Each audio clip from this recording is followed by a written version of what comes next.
Y'all look like Hicks. Go. I'm Eric Olson. I'm Rachel Pollack. I'm Jessie Wells. I'm Allison Wallace, and our project is on Southeastern Native American. The 5 civilized tribes were the Cherokee, Choctaw, Creek, Chickasaw, and Seminole. This is the Southeastern Indian map. The Chickasaw and the Choctaw were located in the western part of Mississippi. In Alabama, the Chickasaw lived in the northwest, the Choctaw were located in the southwest, the Cherokee settled in the upper northwest, and the Creek were on the east side of Alabama. The Choctaw and the Creek lived in the northwest portion of Florida, and the Seminoles lived in the Everglades. The Choctaw were also located in the mid-east part of Louisiana. When the southeastern tribes were relocated to Oklahoma after the Trail of Tears, Cherokees were in the northeast corner of the state, the Creeks and the Seminoles were in the central part of the state, and the Choctaws and Chickasaws were in the southern portion of the state. The climate of the southeast region is very wet and warm, with mild winters and high humidity. The average temperature during the summer is 82 and 34 during the winter. They average about 606 inches per year in precipitation, including snow and rain. The tribes never had electricity, telephones, televisions, or indoor plumbing. How did they live and do things? Some natives lived in teepees, which they were able to move around as they followed herds and hunted. They also lived in houses made of mud and clay with the roofs made of brush and river cane. They used mud and grass as insulators. In the winter, many families would move into smaller houses. By the late 1700s, they were living in log cabins, mostly one-story buildings, but some of the larger families would build two-story buildings. Most of the doors were made of skin, which were used like curtains to separate the different rooms.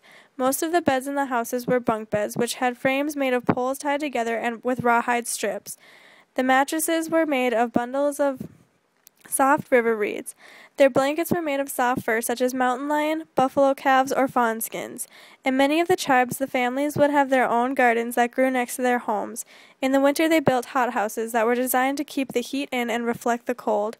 Some tribes' hothouses were smaller houses to hold the body heat in, and the others were larger houses that were built for more than one family. The tribes got around on foot and by canoe. Their canoes were made from hollowed-out trees. They also used dogs as pack mules to carry their provisions.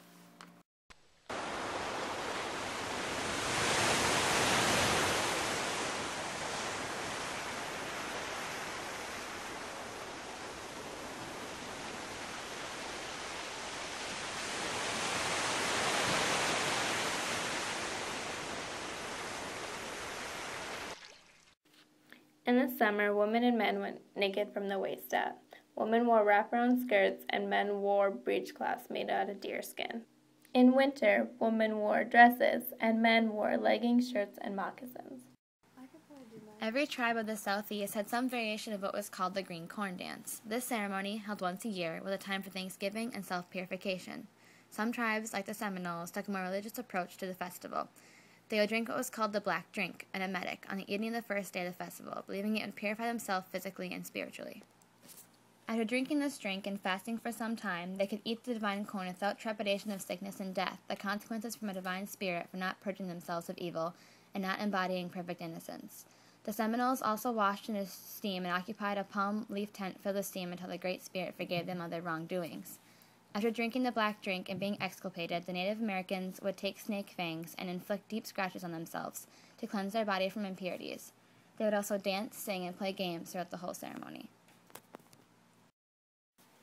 Another shared pastime between the southeastern tribes was crafts. All the tribes of the southeast had some kind of basket weaving.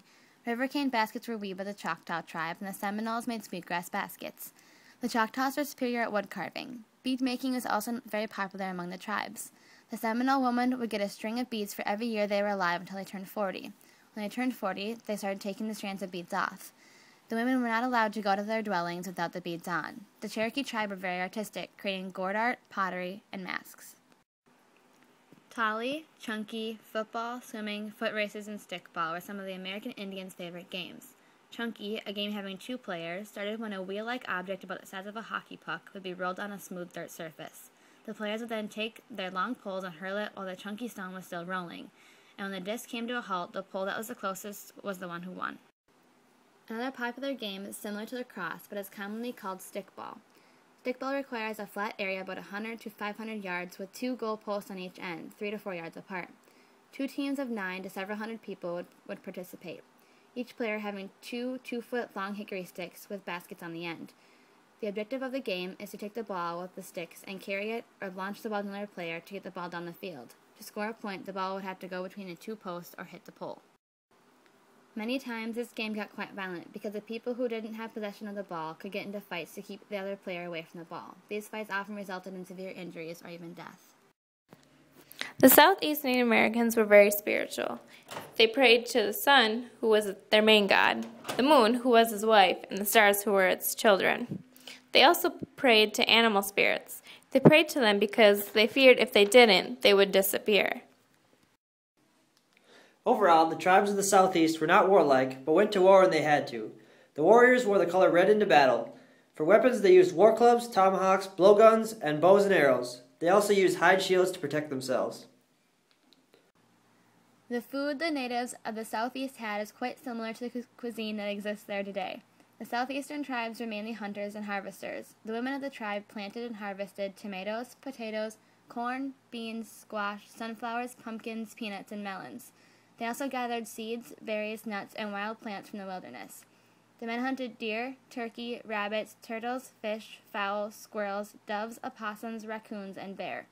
The Seminole tribe, located in the Everglades, often hunted alligators. Weapons used to hunt include the blowgun, the rabbit stick, tomahawk, spears, and later the bow and arrow.